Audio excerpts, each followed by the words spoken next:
This is our first shout out back from the show in Texas, which was a great time.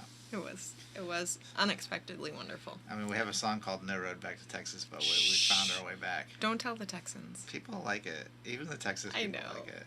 I know. They're like, you mentioned us in a song. Yeah. It's awesome. So, it's cool. So talk about this beauty. Yeah, so came across this wonderful human, Joe Which Greer. Is always wonderful. Yeah, and, Joe Greer. You know, I was liking the picture of his custom builds and started talking to him, I guess, prior to our Texas show, and he was wonderful enough to actually meet us on the way out of town. Let me borrow this guitar and give it a test drive. And I checked it out at the show. I ended up playing it all the show. The majority of the show. Yeah. No, the whole show. I thought you had one tuned down for a different song. I did have another guitar on hand, but I ended up playing this the entire show. So we had a great show. Yeah. So that means I have to keep the guitar now. That's what that means. So, okay. Yeah. All right. Yeah. So, you know, if you ever play a guitar and you have a great show, then you have to keep the guitar. Okay. Especially if it's on a guest, you know. And if you're a guitar player and you let somebody borrow your guitar, just know that if they have a great show, you have to forfeit your guitar to them. So that's why. Well, you could sell it to that's them. Why you're not just giving. That's your why you guitar. don't let people play your guitars at shows, because you know then they're gonna want it. So, anyways, like we came back, we worked out a deal, and you know I'm happy to add this wonderful. It's like a Gibson ES335 size, you know, with lots of custom hollow body appointments. Yeah, semi-hollow. Lots of nice things about it. And the custom sanded neck. I really like the feel of the neck. So show the back, because I think the back is beautiful. So and it's like a secret beauty. And then the secret beauty that nobody sees. So pretty. So if you can see it. Go slower, because it takes a minute for the camera to enjoy. So it's looking good though. So and then all the little custom flourishes, which I love, because he's got his great little logo and logo stuff up in there. The headstock. And locking tuners, stays in tune great. It's got a zero fret, which makes it also tune and intonate a little better. You know, vintage style wiring and electronics, and some custom Dylan pickups. Lovely pickups. And it has that great.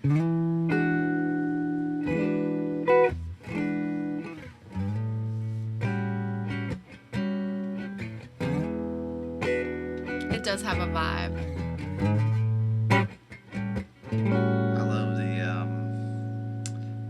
the jazz voicings, because like you can always tell like for me, like a really cheap guitar versus a nicely built guitar is the harmonics sound good together of extended voicings. If that makes sense. So like when you start stacking notes one on top of the other, and they're not quite, you know, your typical. Everybody's used to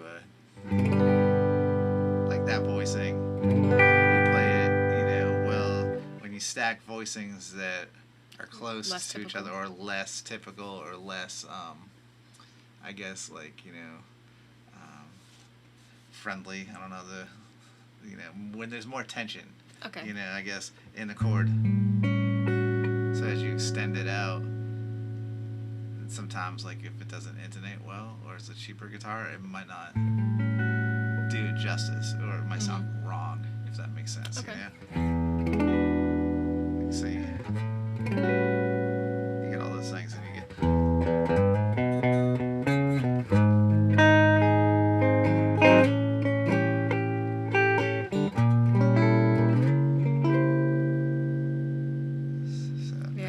Sounds nice.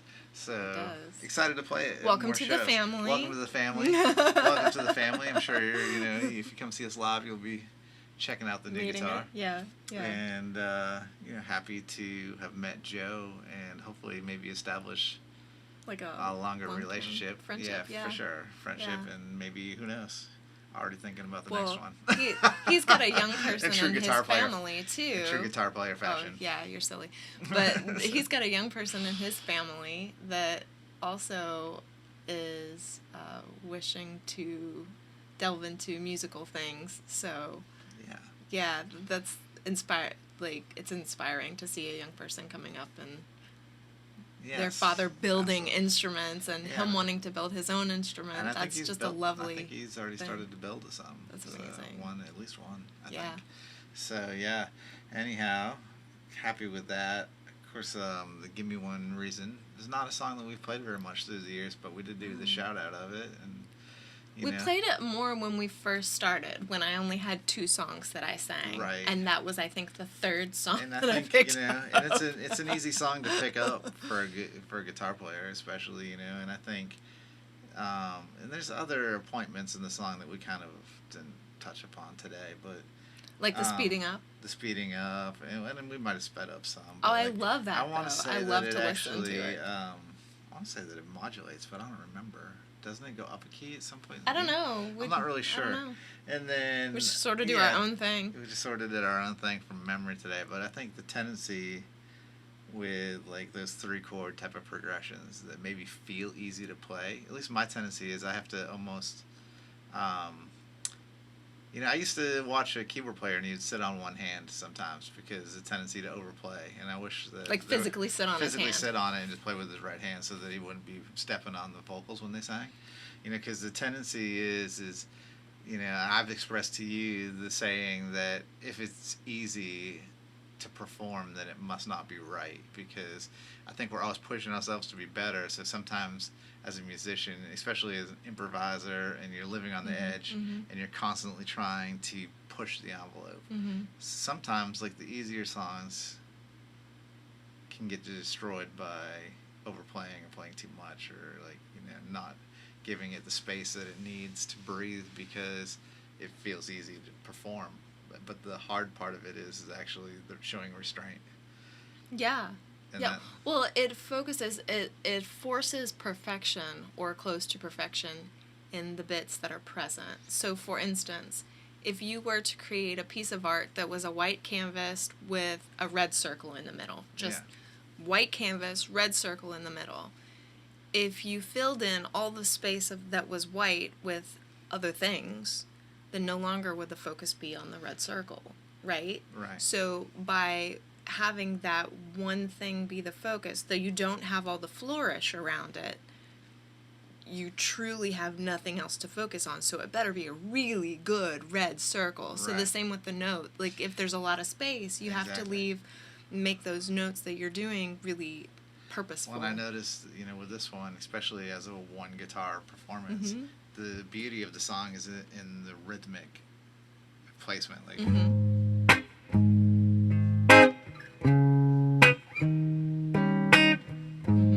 it's percussive. And that's the perfection. That's all you really need to do. And maybe even playing some of the, some of that stuff takes away from it if you don't do it just right, so you got to show the restraint. Maybe it's okay to come off of it a little bit here and there. Well, it's the same with the vocals, because the melody line, like you could stick to the same melody line vocally as well, but by pushing on some parts that you wish to emphasize, kind of like the little guitar flourishes, I think you add to it, as long as you're not doing it every single time. Yeah, it's tough. So like showing the balance of restraint, but then also, a song like this, very simple song,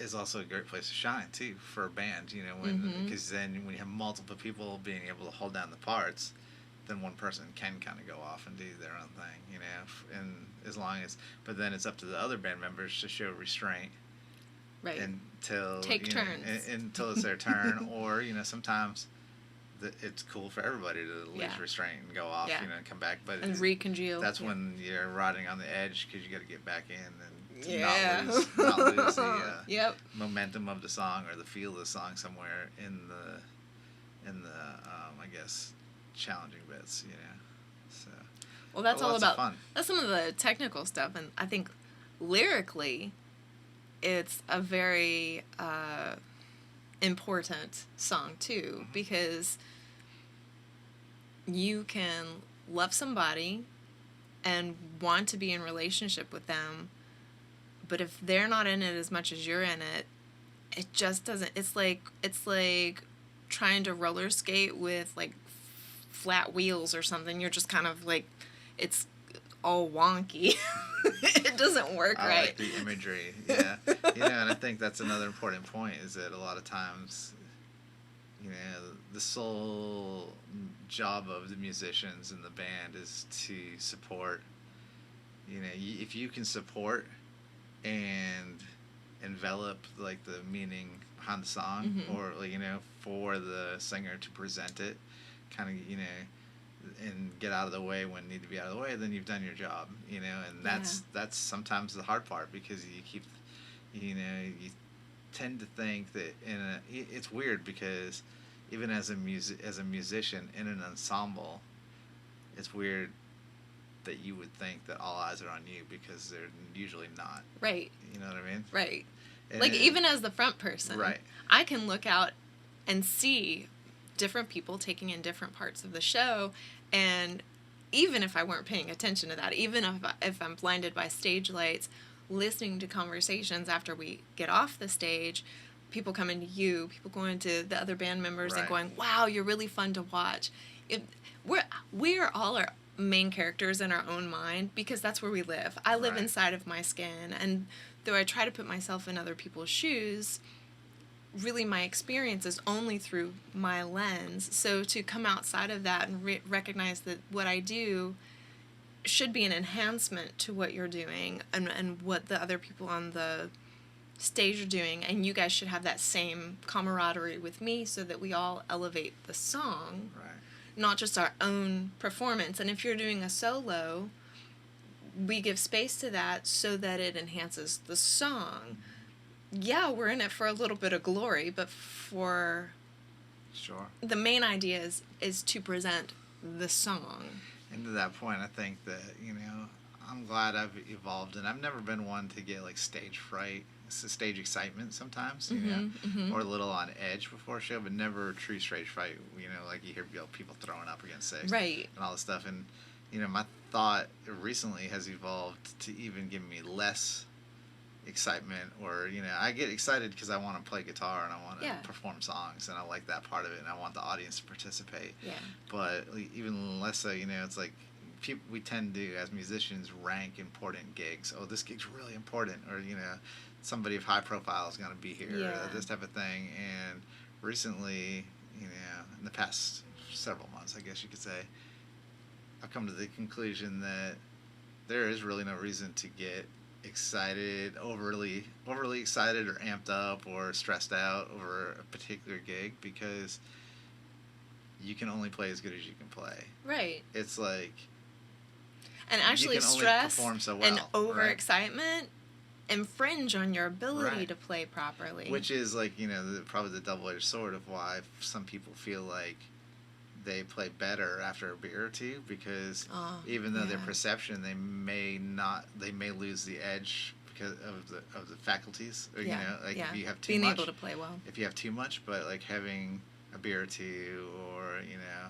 or whatever your pleasure may be, then it takes that edge off, as to where you give less, you don't care so much about other people. And maybe if you but I think that a lot of times maybe musicians get caught walking that fine line of, I'm going to take the edge off, and then they need more and more until they become, a lot of times alcoholic, or recreational, use of certain drugs become like heavy use, and I think a lot of that is just like self-medication to prep for a show or perform the show. I can act a certain way on stage if I care less about what people think of me, Right. I would like to say that I don't care what other people think of me, but that's not the truth. But we all do. No, that's true. Yeah, we do care, because we all want to be wanted, and we all want to be well received. And especially when you're doing something so personal as music or creating art, and you're presenting it live in person in front of other live in person people, and you can see their faces, you can see their reaction, you can see if they're feeling the music in their body or not. And that can be really daunting. It can be really daunting. And I will say, like, for me, I've grown to not have an edge to take off anymore. I feel like I do get excited to get on stage because really the thing I'm excited about is performing the music, and I can kind of tune out the crowd to a certain extent because I get so inside of the music. I don't know how else to say it. Like, if I'm not in the zone, if I'm inside my own head, I feel like I'm riding on top of the music. But give me a couple songs, and then it's like I sink under that surface tension, and then I'm in the music, and there are things that can take me out of it, like loud noises, something abrupt, something falling, like flashing lights. I can't do that. But if I can just kind of stay in my zone, bro, I got this. Yeah, you got it. I mean, but what's funny is also, I was just thinking that, you know, in the beginning, you kind of run away from the feeling of the uneasiness, you know? Yeah.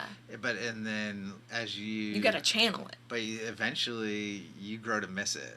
Like, because you actually, like, that's one of the reasons you want to perform songs you haven't played in a while.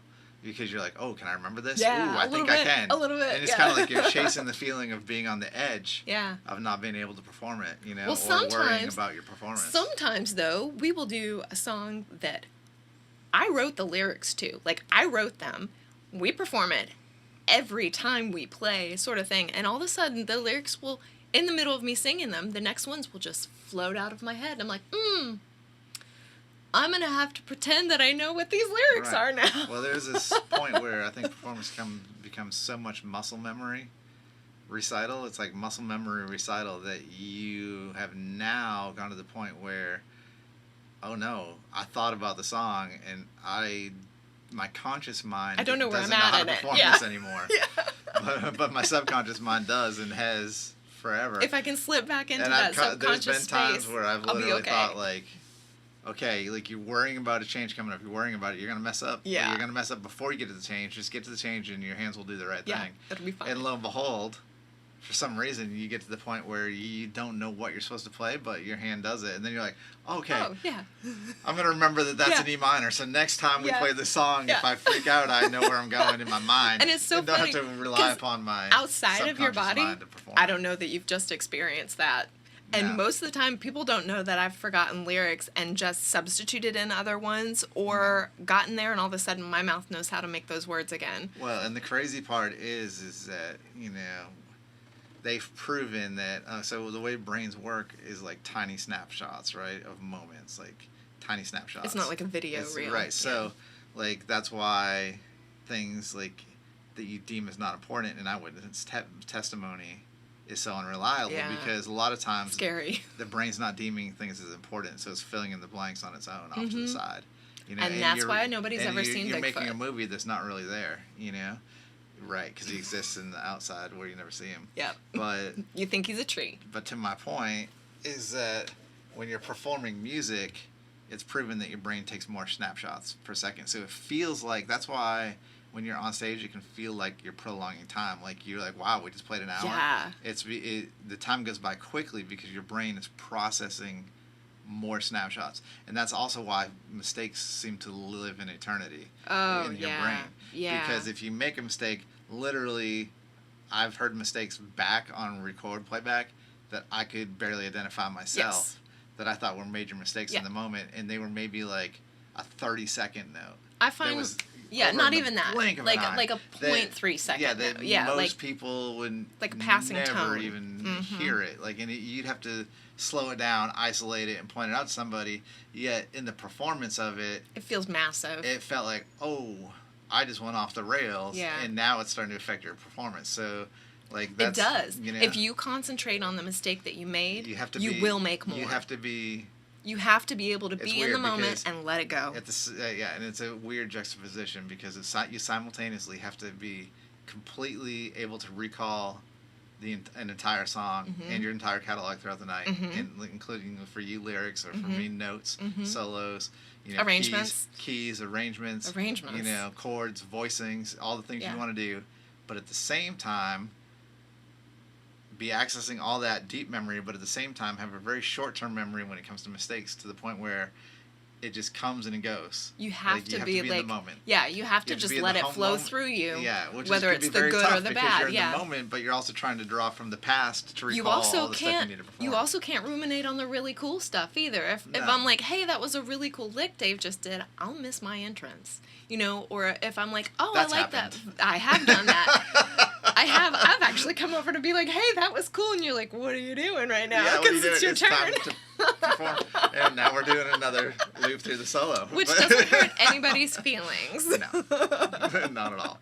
So, but yeah, you can't sit in one spot with either the good or the bad. You just have to perform in the moment. I think that I love that about it. Yeah, and the actualization of that's what's happening. Mm-hmm. You know, and of course we're a little different than a lot of other bands because, you know, we're not trying to we're not performing recitals. We're not we're not reciting our music note for note.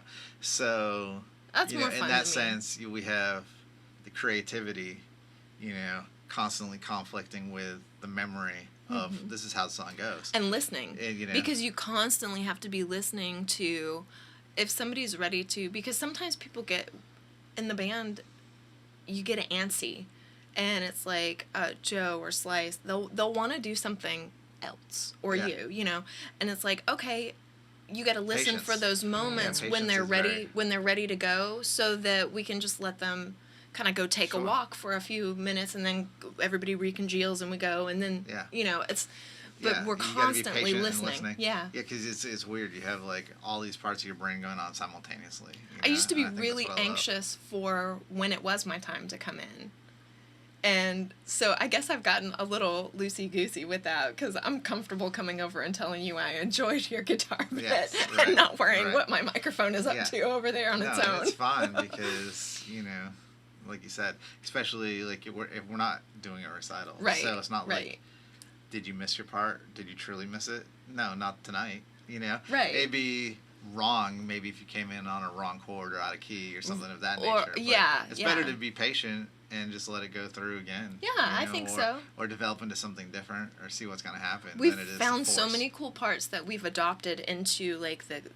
canon of the songs now by just going off and experimenting. Yes. And I enjoy it so much, the whole process. Well, if you listen to like the song It Ain't Easy, I think it's a great example of that off our first record where it has a lot of... completely different from the live, yeah. And you know, it has...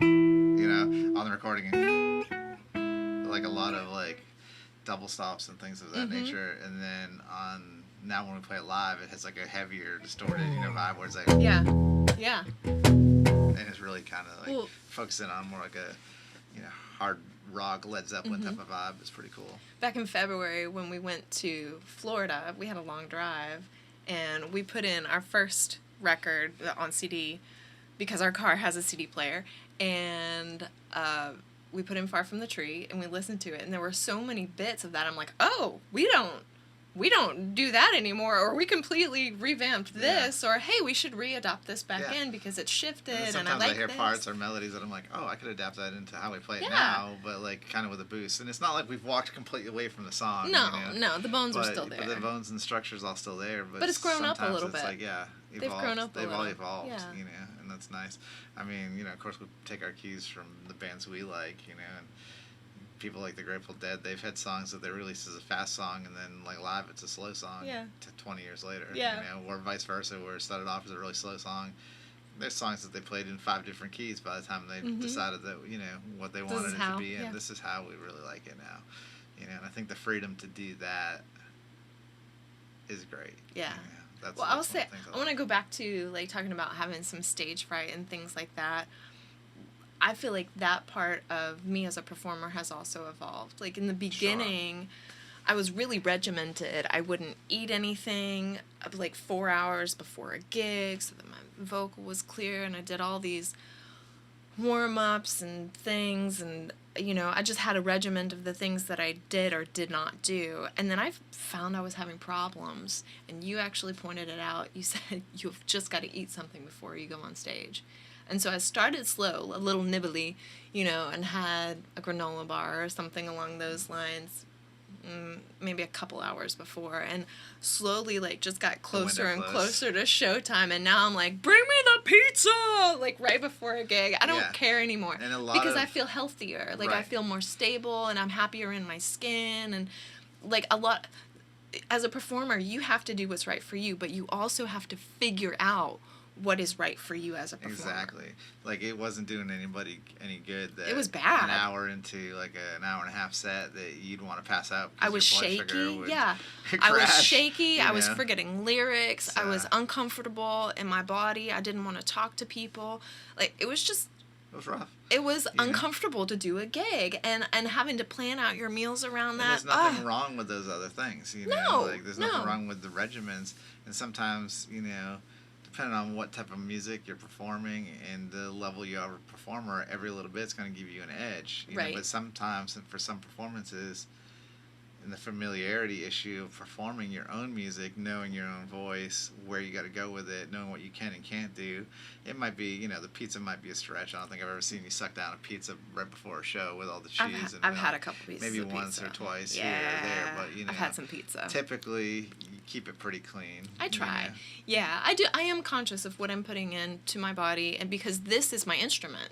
Yeah. And so, but given the choice of passing out, I guess, you know, I'd rather have pizza. Given the choice of passing out after an hour in, or having some lightheaded, mucus, not be able to remember things, or having, you know, a little mucus. So everything's got to be adaptable, and I think like learning your body's limits and the flexibility and become more comfortable in your brain with what's about to happen every time you perform a show is a big part of that. Well, I also have things to counteract. If I do eat, if my body, my instrument is producing a lot of mucus, I have a tea that is for singers, throat coat, which I highly recommend, and throat lozenges, which I always use when I'm singing anyway, and that helps combat some of that I create in order to have a healthier performance on the whole. I think the bottom line here is like, you know, the whole thing of the shout out.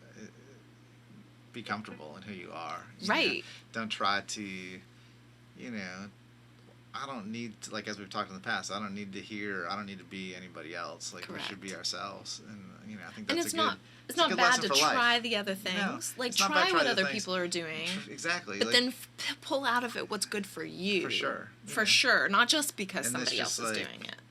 You know, and that's it. You know, I mean, being a musician is a lot like being a human. You know, you, as a toddler and things, in grade school, you emulate other people. You learn from other people. You do the things that they do.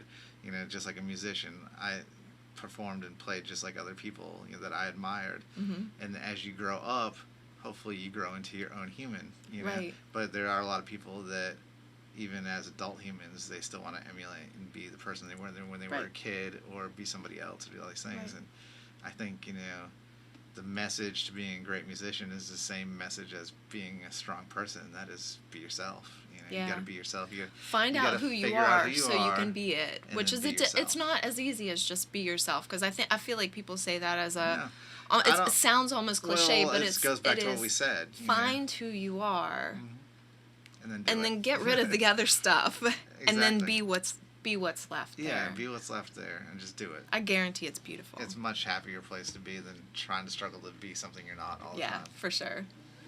Hey friends, Ashley of Sugar Lime Blue here. I wanted to draw your attention to something we've started doing on our Facebook. We've been featuring one of our special Sugar Lime Blue tie-dye t-shirts weekly. Here's an example of one of them. You guys seem to be enjoying this, so we're going to keep it up for a little while. So make sure you're looking for us on Facebook with our special weekly Sugar Lime Blue tie-dye t-shirts.